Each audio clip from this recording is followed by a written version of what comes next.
Hey, everybody, welcome to Act 3 on this very fine Monday. We are so glad that you joined the program today.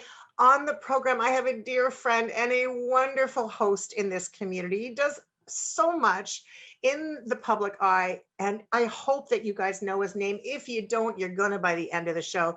His name is Mr. Matt Carter. Hey, Matt, how are you, my friend? I'm doing wonderfully because I get to talk to you, and we're on CHLY, and just life is just what we're doing the best we can. Well, and you know what? People listen to you a lot on CHLY. You have been the star, you and your buddy, DJ Doc, of the impending loom for a long, long time. Why don't you tell the folks that listen to my show what that is in case they haven't heard you before? Sure, Penning Loom has been on the air at CHY for about 18 long 18 years. years. 18 years, yeah, exactly. We literally came in off the street and took over a buddy's show who was moving across the country. Back then it was it's called the Impending Loom, and back then it was Thursdays, I think 11 p.m. to 1 a.m. So it was always a slice of mambos to go with some great funk tunes. And we sort of went across the airways. We had a short-lived Monday morning show because we run on musician standard time, and Monday morning not terribly appropriate for us. And then we did Friday drive time for quite a while, and now we're back on Mondays, 8 till 10 p.m. So we're both on Mondays. It's just I'm Monday at 1 o'clock and you're Monday at 8. So, hey, folks, if you're listening right now, you got a show you got to tune into again tonight at 8 o'clock, right? Were you during COVID-19? Were you going down to the studio and recording? I know I've been doing everything Zoom for quite a long time. How about you? Yeah, so we put the show on hiatus there when the station was first shut down, and understandably so. And yeah, we just sort of, what, it's time to take a break. There's some immune compromised issues, shall we say, there that kept us from going into the studio, sort of the two of us together at the same time. But just last week, actually, we did our first, we changed the impending loom to the impending Zoom. And here, over Zoom, do our voiceovers, and we put the tunes together. And so yeah, so last week was the first impending Loom Zoom, and now we've got more room for pending Loom, so we're zooming that up to this Monday evening for episode number 2 of the Zoom Loom Zoom Loom Oh Zoom. my goodness, what a great thing. That's like a tongue twister in itself. But you're really great with those quips and tongue twisters. How did you get into this field? I mean, this is radio, television, music, entertainment as a whole. Matt, what brought you to this field? Well, I think a lot of folks, of course, it's inspiration at home. My dad is a venerable newspaper journalist, but also did some television work actually with Shaw in Parksville way back in the day, and also went for radio at BCIT and that sort of thing. So I was always sort of inspired with the media side of things. And then both my parents had music on all the time. Really pushed my brother and I to get into band class at Old Parksville Middle School back in the day. And so I think it was that sort of inspiration, always being surrounded by music and the media. And then I worked in Parksville at Calvis Restaurant for about 12 years. And with that, as a cook, one of the reasons I liked it is you don't have to be that sort of proper, stuffy, pretentious, fake, whatever to people that are actually eating and trying to not spill halibut on their pants. Instead, you can be back in the kitchen where you can spill halibut on your pants. And we've got the stereo back there cranked up. And this, of course, is sort of early 90s when I first started working there. So there's always music. So I would sing along there. I'd learn to improvise. We try to come up with all the cooks would come up with funny lyrics on the spot. And so I think that's actually where a lot of sort of the off the cuff and improvisation appreciation came from. Well, you're so talented at it. I mean, you and I have been working together on the show for a few years. You've been on the show for many, many years. What brought you to Shaw? That's also, gee, I really have to think back to that. But the first show I did sort of by myself was something called Soundcheck, which was started as part of a broader show called Arts Now. Alexander Stewart, Kate Bergen, putting those together, and it was just a chance for me to get in there and start promoting gigs and that sort of stuff. And then when Kate and Todd Jones started the show on Shaw, they had sort of always wanted the music to be a part of it, and so I became the music interviewer. I think on show 5, 6, or 7, pretty early on, and then just stuck with it. And eventually, when space opened up, I was able to sort of apply to become sort of the main host, and took off from there. Well, you are so sensational at it. I have loved working with you for, I'm not sure how long now. I think it's 4 or 5 years, but I'm not sure if it's quite that long. It's awfully close. And you and I, I had no idea that I was going to have as much fun as I have had. But part of the reason I've had so much fun is because your opening is always such a trip. Right? It's always so hilarious and well thought through. How long does it take you to put those, jibes together? I mean, they're really quite amazing. Hmm. Well, I guess for anyone who hasn't seen this, well, first off, I should say back up. Likewise, Kathy, I've really enjoyed the energy, the spirit, the skill you bring to television, also to radio, of course, as your listeners know. And I think that's something that really makes for engaging media of any type. So a big thank you to that.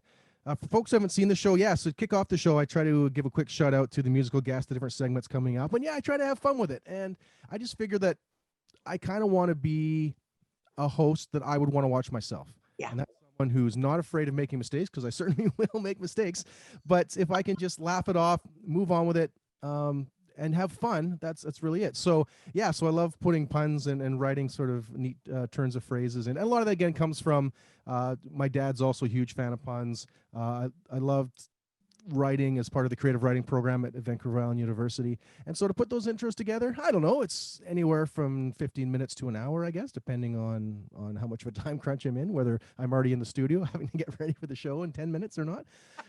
It's, I don't know, I love writing and I love people that have fun with words, and it's a great tradition to sort of follow up. I do like to say, a big fan of Ron McLean of Hockey Night in Canada. He has 7 minutes on Coach's Corner and gets to do one pun. I have 1 minute, get to do 7 puns. So that's sort of, I think, where I come across ahead. And he is a very, very talented man himself in his own right. So to bring him to the conversation is really quite extraordinary. I was never a hockey fan, I'll be honest with you, ever. Right.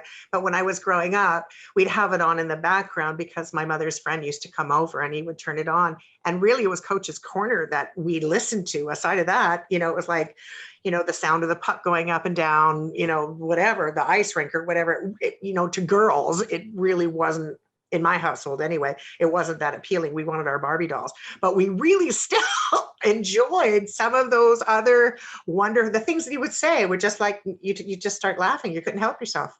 Yeah. Mm-hmm. Talented for sure. If for those that are listening to the show, you've tuned into CHLY 101.7 and to Act3. My guest is Matt Carter. For those that are watching this now on YouTube, because we're trying to cross this and share it to everybody, those listeners on the radio, you don't know that Matt's background is Guinness. But it's a big deal because he is the beer connoisseur. I thought I was the beer connoisseur. You, sir, I tip my brew. Pint your glass, yes. That's right. We needed a pint glass together, actually, to do this show today, but it's, middle of the afternoon, so we won't be doing that just yet. But right after, I'm sure we will, not far along. Tell me about that part of your life. How did you become a beer connoisseur? Sure. I think, first came off as a lot of love of beer happens to in college days at Malaspina. And back when... before they had a pub open, and actually when the pub first opened, they didn't have a liquor license the first year. So things were quite tough learning about beer there. But there used to be a test, sort of test pub, we'll call it, above the upper cafeteria at Malaspina called La Cantina. And it would basically, this pub was a training session for hospitality students. So I think the only food you get was a plate of nachos, a bowl of peanuts or pretzels, that sort of thing. But you had a pretty decent little beer list, as well as some cocktails, wine, and other things. And so it got to the point where we'd go up there and we would all try to, it's like, hey, you know what? This is only whatever it was, $2.50 a bottle at the time. I'm talking mid-90s here. Let's try different beer every time.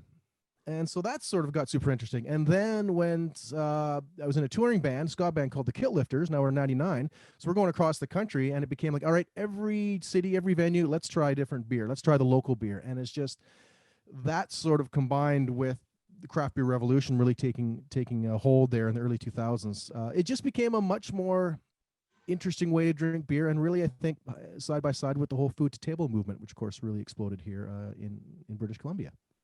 Yeah, and with this situation with COVID-19, that certainly changed the way that we're tasting beer right now because I mean, the restaurants are now limitedly open, but it's a little bit harder to do that.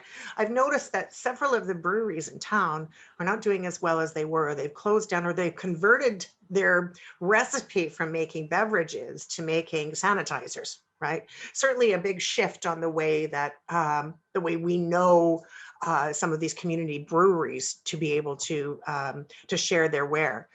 I wonder I mean, is there a particular kind of brew that you favor over another without because it's not okay to give the names out, although I think we should. There's a bunch of really great breweries out here, really great breweries.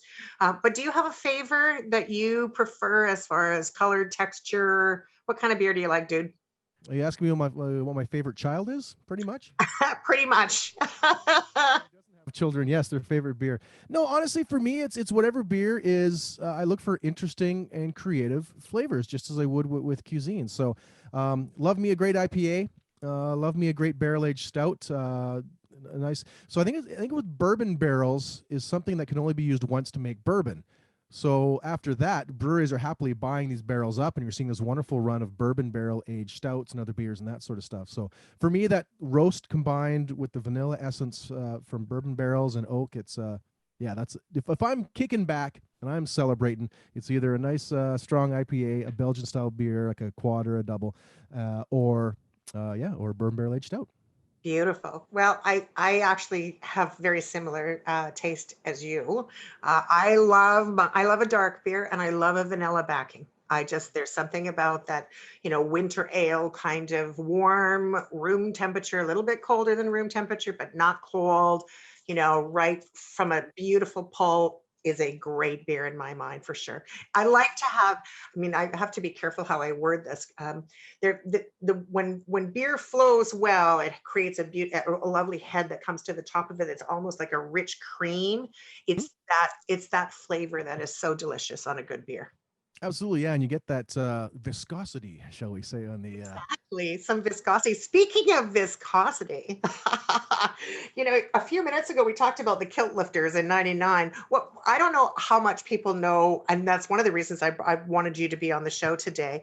I don't know how many people who have not necessarily or are new to you would know what a terrific musician you are in your own right.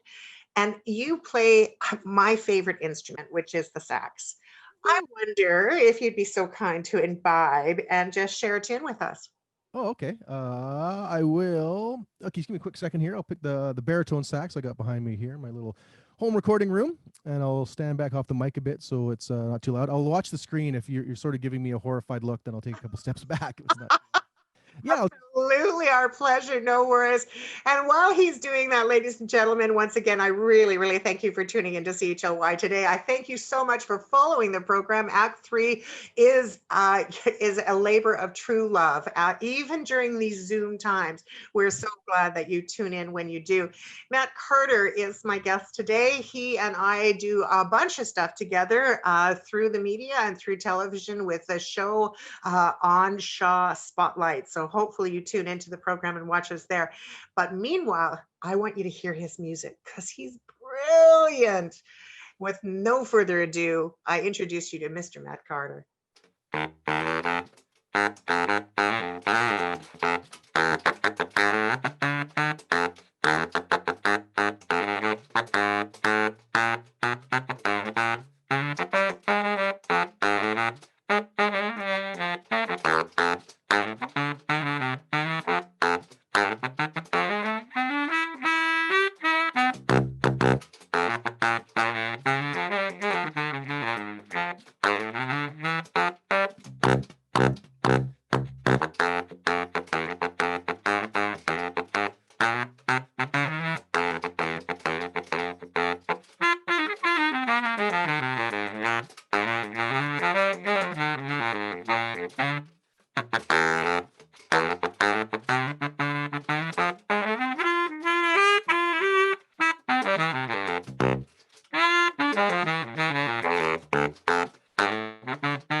Oh my goodness. I'm tapping my toes and I'm moving my hips and I'm jumping up and down.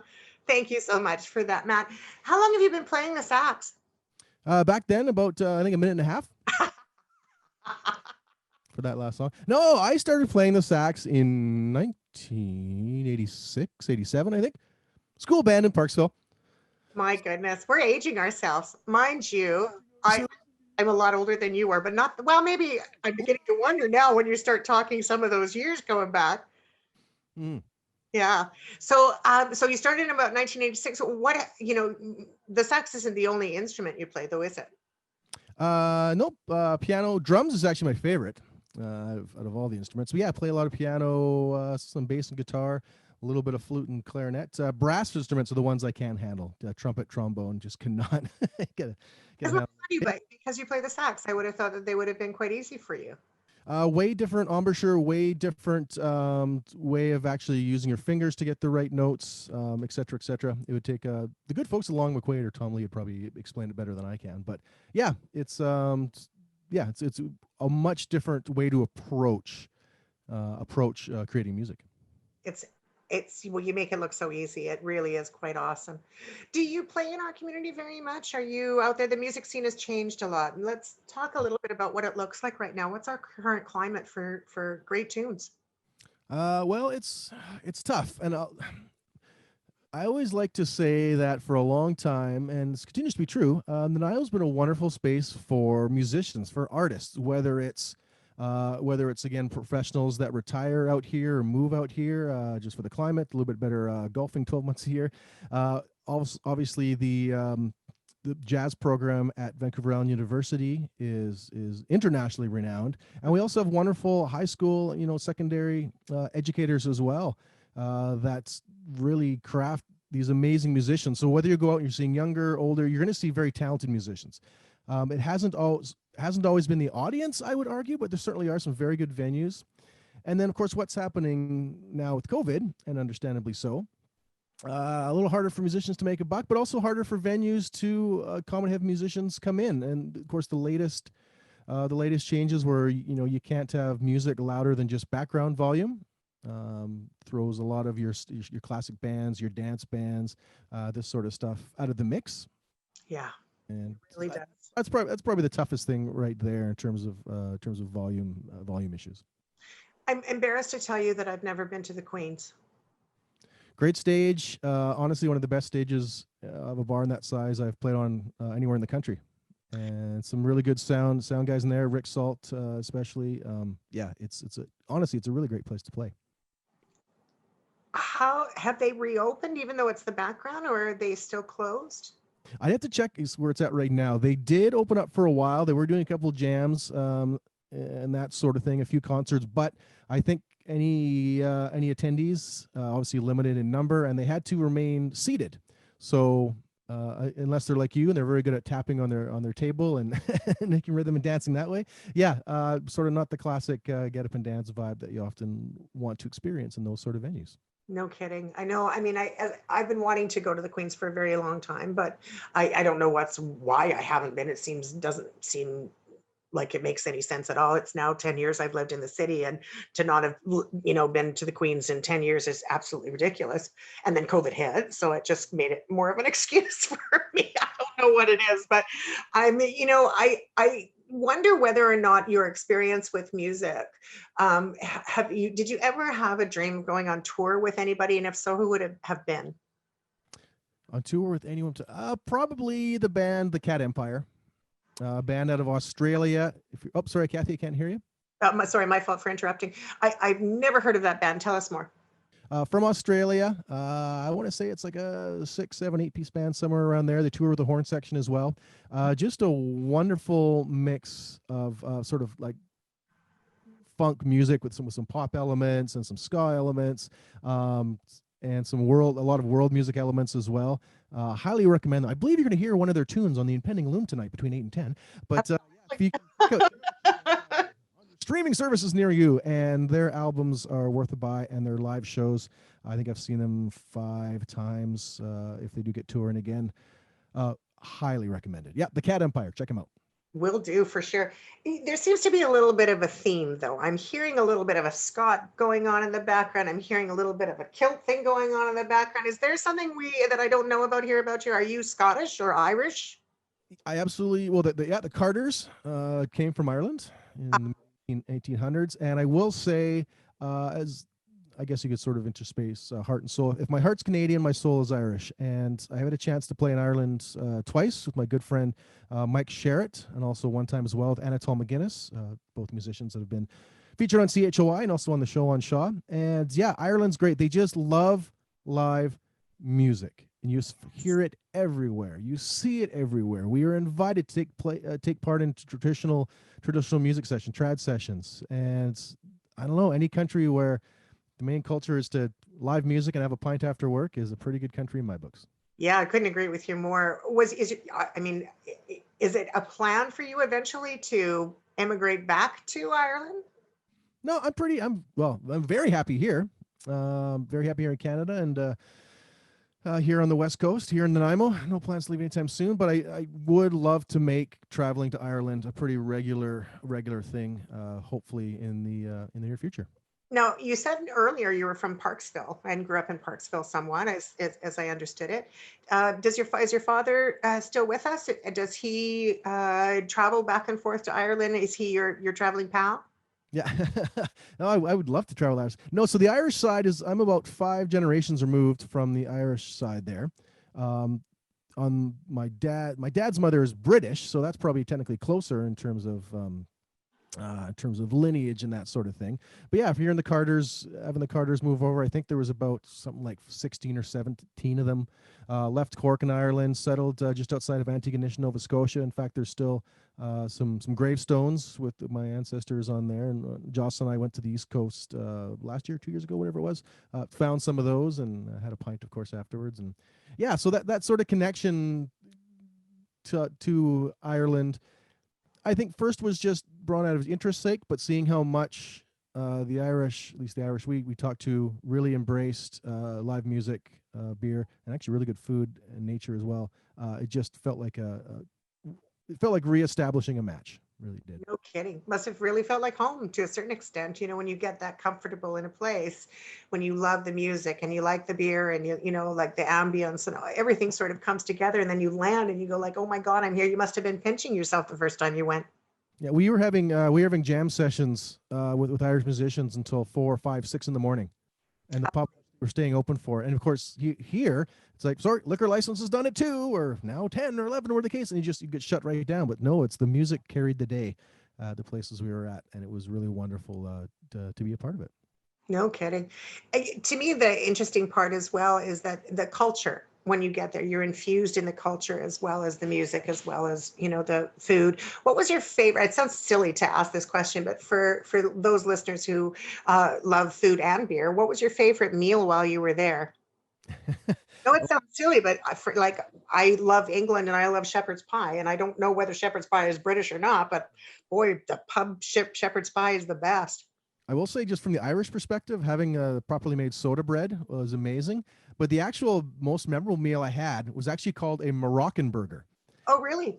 Tiny pub in Dublin. And what it was actually was this massive meatloaf ball full of all these great spices on top of a giant tortilla that was left open, and then surrounded by sauteed bell peppers and onions in some sort of sauce. And it was not at all what I expected, and it was absolutely delicious.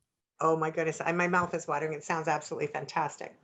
So listen, I know it seems weird that we're talking a little bit about the food and all of that stuff, but I think that some of these things are what make us who we are, right? They're part of the fabric.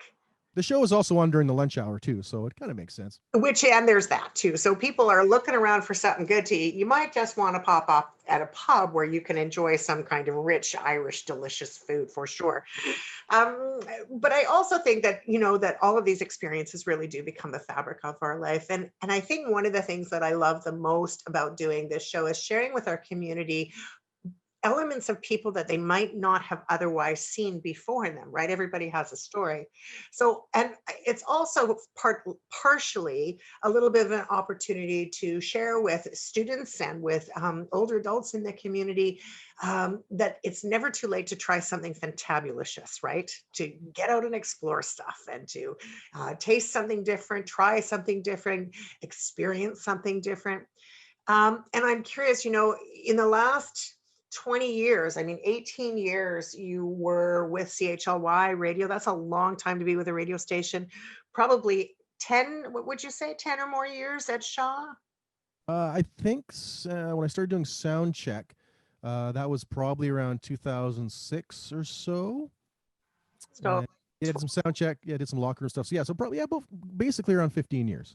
I mean, that's a long time. So if somebody were new and they wanted to think about, getting into the media or getting into, radio or television or writing, what were some of the experiences that you may have had that rattled your chain just a shade, right? But it kept you moving, right? Kept you going forward. Yeah. Well, I think there's two things. It's part of it is being able to have the confidence to put yourself out there, and that's something I didn't have confidence of in for a lot of things. And one of the things where I really learned about how to do that was actually in the creative writing program at Vancouver Island University, where as part of your poetry and fiction classes, you have workshopping. So you have to write a poem or write a story. You give out 15 copies to your classmates, and then they read it, come back to class the next day, and they all critique it. And as the writer, you are not allowed to speak. You can't say, no, I meant this. You can't say, oh, you missed this point here, because if you didn't get your point across for your writing, if your writing wasn't well done, then that's so. And it really weeded out people who weren't sort of comfortable with that. And that was sort of a really good lesson for me in terms of like, you know what? You put something out there out of 20, out of 15 people, 5 aren't going to get it, 5 are going to love it, 5 are going to be a bit ambivalent, maybe like it. And as long as you're not worried about trying to please everyone with that, just go for it. Go Yeah. for it. If you're one of my favorite sayings I read somewhere, and it was more trying to get back into shape and exercise, is that even if you're running the slowest lap in the world, you're still running laps around the person sitting on the couch. Oh, indeed. Absolutely. You couldn't have nailed that on the head any better if you wanted to. Because it's true. If you don't try, then what's the point, right? You have to give it a go. Yeah, and I was just say real quickly, sorry, Kath. The other side of the things is also having those people out there to support you is also really huge. So to find people who are either mentors or people that can inspire you. So for instance, I did actually with DJ Doc, another friend of ours, Spidey. We did a little video for Shaw, way back in the day, probably the early '90s, and Todd Jones was the director on that piece. And just getting to meet him and seeing his enthusiasm, that made it. He sort of made that so, man, it'd be kind of cool to do something with Shaw one day. Just his enthusiasm. And then with all the other projects I mentioned, DJ Doc and Spidey, the radio show co-host, it took 3 of us to come together and say, hey, let's do it. Let's do a radio show. It was, getting brought along by Kate and Todd for the show. So having people that believed in you can mentor and get ideas from, those support groups I think are really important, especially when getting involved into something new. I'm really glad you said the word mentor, right? Mentor is huge right now. And I think if you're surrounded by people that are like-minded, but you're not necessarily learning from, then you can be sort of still in the same spot for a length of time, right? Who are some of your favorite mentors over the years that you have watched, or besides Todd Jones? We love you, Todd. Love Todd Jones indeed. Yeah, exactly. Some of the mentors I've had. I mean, I would definitely speak a lot about the faculty at both the music department and the creative writing department at Vancouver Island University. Steve Jones and the crew in the music side of things. I mean, Steve also is a sax player, leader of big bands, View Theory, and I still have the well, we will be getting the joy back to playing. He runs a great 10-piece big band funk band called Decadence that I play with a number of years, and just a wonderful human being. Frank Moore, who I still see active on social media, wonderful instructor in writing. Again, lots of other instructors. So I'd say, yeah. So obviously you see instructors of any level can be incredibly inspirational. I read somewhere it just said, go to university. Don't even think about the subject. Just find a great teacher. Mm. what subject it is, you're going to learn, you're going to grow and become interested. And that's what I think. Because I basically started the creative writing department at VIU because, what was the name? Annie DeFranco. She had a line that basically said she went back, I think it was New York University, to learn how to write better lyrics. And for me as a musician, I thought, that's a really good idea. And that's what started me on my path to get my BA in writing and media studies. So, Wow. Congratulations on that. Thank you, Aretha. I yeah. mean, could you have a better mentor than that? Just saying. Yeah, exactly. And then I'd give a shout out. There was a Leadership BC program where I had a lot of really good conversations with folks involved with that. And I know there's a lot of community leaders who have gone through, whether it's Leadership Nanaimo, Leadership Vancouver Island, Leadership BC, have a wonderful experience and learned a lot through there. It's through that program where I heard the phrase, the best leaders don't have the most followers, they create the most leaders. And that's something I've really taken to heart. What a wonderful statement. That's an incredibly great quote. Really, really great. I really, I'm not, I've gone, I'm stuck between a rock and a hard place. Can you not tell? I've got marbles in my mouth. You're stuck between two lamps if I'm looking at it carefully. What I'm looking for some new mentors. I'm looking for the richness of some new mentors. And like you, I love university and I try to go back and take classes all the time. Just not when I say all the time, I like to take a program or of some kind. Night school or at the weekend because I work full time and it's not possible to do it any other way, because it always brings me something new to learn, something interesting, it takes me to a path I never would have expected had I not given it a go, right? For you, was it the creative writing program that was the most interesting, or have you taken other programs at VIU that have just like knocked your socks off? The media studies, which where I got the minor, I think you can get a media studies major now. Back then it was just a minor, but the media studies classes, especially with Professor Marshall Souls, you'd walk out of every class being like, "Wow!" Like it's just like the world's opened up. Birds are singing, rainbows there. Your brain is just like it's like someone just in a nice way took your skull cap off, threw a whole bunch of inspiring ideas at you, and then you just have that day after day, class after class after class. Oh, I love that. I love that. Yeah, it was very cool, and it in a sense it almost frustrates me now because I kind of wish that more of our fellow citizens took media studies, and I don't know if it's becoming a part of the high school curriculum, but with the way we're getting bombarded by media now, I think we're taught how to read Shakespeare. We should be taught how to read the news. Where is bias coming from? Why are news stories put in the order that they are put in? There's all sorts of psychology behind a lot of it. And instead of now we're sort of an idea where everyone's on their own sides with partisanship, this side's yelling at Fox News, this side's yelling at CBC, et cetera, et cetera. And I do put CBC on a pedestal above Fox News. I'll put my bias out there, but I really do think, if media literacy is something that's really important that needs to be discussed, taught, disseminated, and exchanged more readily these days. I couldn't agree with you more. I find, especially with what's going on to the south of us, it doesn't matter which news station you put on, you get a different conflicting story. You never know what the truth is anymore. And so you have to learn how to discern what makes sense and what doesn't. And that's not an easy thing to do right now with so much being thrown at us, whether it's through Facebook or through, any different forms. Old-fashioned reporting, Walter Cronkite just saying the news doesn't exist, I don't think, anymore, right? It really doesn't. Story. Yeah. This is I love him. I loved Walter Cronkite, right? You knew you were stable when you listened to him. Exactly. On the other hand, you sort of go too far where it's like you get to a point where you don't believe you can trust anyone, and that's not helpful either. There are certifiable experts out there, and a lot of in pretty much any sort of area you can think of that need to be listened to, trusted, and moved forward with. I agree. I absolutely agree with you. And it is a shame as well that our paper media is going, right? I received a sample edition of the Epoch News in my mailbox the other day. And as I read through it, I was not comfortable with it at all. There were a couple of stories in it that I appreciated and I valued. And I'm not saying that the Epoch News isn't fabulous. It is. It's like any other periodical. You have to read it and decide what's right for you. But I was sad to see so many of our most I don't know, informative newspapers have all gone by the wayside now. So much is now done online. I think I agree with you. I think we need to bring it back to community and bring media studies into the forefront of our high schools so that kids know what they're getting involved in as they walk ahead. And I think what comes out of responsible local journalism is that idea of a shared truth and a shared observation that we can all then sort of debate the merits of, right? Yeah, If none of us have the same shared experience, how can we possibly come to any sort of consensus on what's actually happening?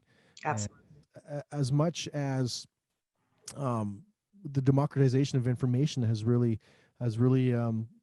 been made possible by the internet, by online sources. It's also turned everything into a crowded poster board where everyone's trying to scream above each other, and you lose all that sense of nuance.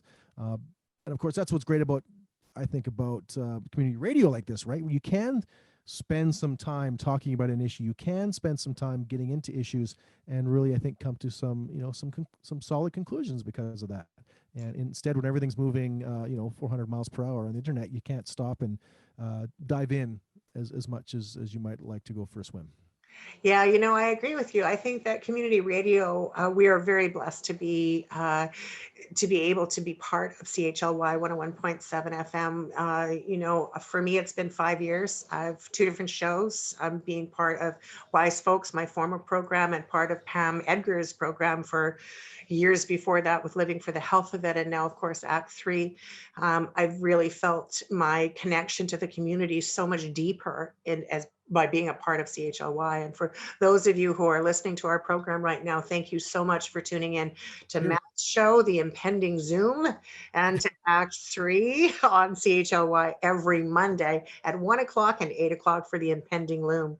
Um, Matt, because I love your music so much, is it okay if I get you to do another tune for us? Would you mind? Sure, yeah. I know solo baritone sax isn't exactly mostly what soothes people's ears on a lunch hour here, Monday lunch hour here in Nanaimo. But yeah, I'll happily. I love playing the horn, so yeah, I'll break it up and some sort of little funky thing in B flat. A little ditty. Thanks again. While he's getting everything set up for us, again, you are listening to CHLY 101.7 FM here in Nanaimo. I don't know if you know this or not, but this broadcast goes all the way up to just before Campbell River and all the way down to just about Duncan, and then, of course, the Sunshine Coast. So when you tune in, you're tuning into lots of stuff that's happening within your community, and we're really glad that you joined us today. I'm Kathy Holmes. I am your host for Act3, and about to play for us is Mr. Matt Carter, our favorite guy. We love him so.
Thank you, thank you, thank you. Ladies and gentlemen, that was Mr. Matt Carter. I love impromptu tunes, impromptu tunes, toodly tunes, right? It's just Of the year, so thank you for that. you are more than welcome. Thank you. Matt, it's both the tunes that you play today have a very strong jazz influence. Is jazz your go-to kind of music, or are you a much more eclectic kind of guy? Uh, I suppose any self-respecting musician would put for the eclectic card, I suppose, in terms of where they grab all their influences from. But it's all buildup of everything, right? Like hearing lots of rock and roll growing up as a kid, when hip hop made its ways to the shores of the mighty shores of Parksville back in the '80s. I was a huge fan, of Run DMC, Beastie Boys, all that sort of stuff. And then going through school bands, a concert band as well as jazz band. Yeah, then taking the jazz program at then Malaspina College, now VIU, massive influence, and then really got into ska music, and that's what I've primarily played since basically '99 up till now with bands like the Kiltlifters, Macaque, and Dope Soda. That, I'm gobsmacked with the names just as they are. Dope Soda. What a great name for a band. I always wonder how people come up with the name of their bands. Dope Soda was, I don't know, I came with Dope Soda partly just like the sound of it, but also we talked about craft beer way back when. Dope Soda was kind of a term we used for hoppy IPAs. You sort of that's hops and marijuana sort of come from a very, it's like they're like, as plants, they're basically cousins, and so that same sort of essence is with them. So we just started calling hoppy IPAs as dope sodas. And that, What a great matchup. what's that? Sorry. We have a little bit of a delay and I'm interrupting at the same time because I'm shaking my head going, that is just such a riot. I would never have put those two together, but there they are. I do find it interesting that people are very creative in the way they come up with their names, right? Mm-hmm. Are you part of a band right now, or do you just do a lot of jamming when the opportunity is available? Well, none of the bands that was in when COVID sort of shut everything down, were all on hiatus, but nothing's really stopped. So Dope Soda's the main one. Decadence, I mentioned, the 10-piece jazz funk band led by Steve Jones. For, I think, since also the mid '90s or late '90s, that band gets together every Thursday. Wow. The years, as long as the members get together, and often rehearsing up at VIU. So that's been a very long running group there. I mentioned Mike Sherritt and Anatole McGuinness earlier on. I haven't had a chance to play with them in quite a while, but look forward to playing with them once everything gets back thing. And then other just session gigs and that sort of stuff as well. Did a really cool. I mentioned I think only 3 gigs so far this year. One was with a wonderful singer-songwriter named Ashley Ball. A lot of folks may know her as the lead singer of Hey Ocean, and also voices some My Little Ponies in the animated series as well. Oh, really? Yeah, and just did a really cool a sort of a 4-horn arrangement of her new song called Lavender, which I think if you go on YouTube you can find. Yeah, just look for the horn remix of Ashley Ball's Lavender, and that was a really fun project to be involved as well. So yeah, always looking for fun stuff like that. Dan Marshall, actually, people might know him as the voice of the Clippers, also a wonderful radio morning show voice on the Wolf, I believe. He's also a really, really good musician, and his band, Shaka Moraine. Actually, if you again look up Shaka Moraine on YouTube, Todd Jones did a wonderful documentary on them. I had a chance to play a couple gigs with them, sit in as a sideman earlier this year. And Dan's another guy I really have tons of respect for. Growing up as a hockey, I would have loved to have been a hockey play-by-play guy. Never followed that, but Dan is honestly one of the best in the country. So to be able to call him a friend as well as now a musical collaborator was a really, for me, a really valuable thing that's come out of this year. So you're very, very good at announcing sports events as well. Some of that come from him. Is he one of your mentors? I'm guessing that. For sure, yeah. And I mean, I've listened definitely to more play-by-play guys than say PA announcers, but for fans of the Canucks out there, you've really been blessed with, of course, Jim Robson. And of course, he got his start, I think, in Port Alberni. So I think he started broadcasting on the island. Just wonderful. Jim Hewson, of course, John Shorthouse. Just a lot of great play-by-play guys we've been able to hear in this part of the country. And I've definitely taken inspiration from them as well. And then, being able to PA announce for the VIU Mariners is, one of the most fun things I do for sure. No kidding. It's a shame that can't continue right now while this COVID thing, but it'll be over. It's a season. It'll pass. Pardon the reference, but it's true. It's just a season, right? Next year will be a different season. Everything will be okay. We saw a lot of change this year, Matt. You and I have historically over the years been doing things like silly boats and stuff like that, right? And The wonderful canoe one. I should know that. The canoe one. Dragon. The Dragon Boat Festival. Thank you so much. And, you know, the Child Development Center and so many different things that are going on in the community we've missed this year. However, in many cases, these charitable organizations still need our help, and they do find different ways to bring dollars in to support the fields that they're supporting. But I have to say, it's been an interesting year to not be, you know, with microphones and you standing on a beach and the wind blowing, going, okay, come on, you guys, let's roll, and having them go on fire and sink at the same time. Yes, and for anyone just joining us, we are talking about the silly boat races, not about these families' trip with their yacht or whatever. No, no, no. Yes, please, thank you. Without a doubt. I mean, and if you have just tuned in, you're listening to Matt Carter, who's just corrected just corrected us on CHLY 101.7. You're listening to Act 3. We're almost done our show. There's only a few more minutes left for us to spend some time together. But one of the things that's really important in this show that we always do is we always try and figure out what the life lesson is through all of this stuff, right? So our takeaway, if you could, Matt. Yeah, I know, right? If you could, what would you imbibe on as a teachable moment in the experience that you've had so far, whether it be through music, through the media, through whatever? What has been the thing that has just made you gravitate towards walking ahead at all times? That that is a really great question, and a lot of times I reflect on. I mean, I'll be honest. I've had the very good fortune of being able to do many cool things, whether it is with music, sports, writing, craft beer, and sometimes I feel that I've sort of stumbled or fallen into a lot of this. Like I don't give myself maybe any credit. Like I don't know, but the thing I sort of come back to. I mentioned leadership BC a while ago, and I'll explain why in a second. And yeah, I've had a real big fear of honestly a failure through most of my life, and it's sort of been hard to throw myself into these things, and that's why I'm lucky. I do have mentors and friends that have pushed me into this or that or that.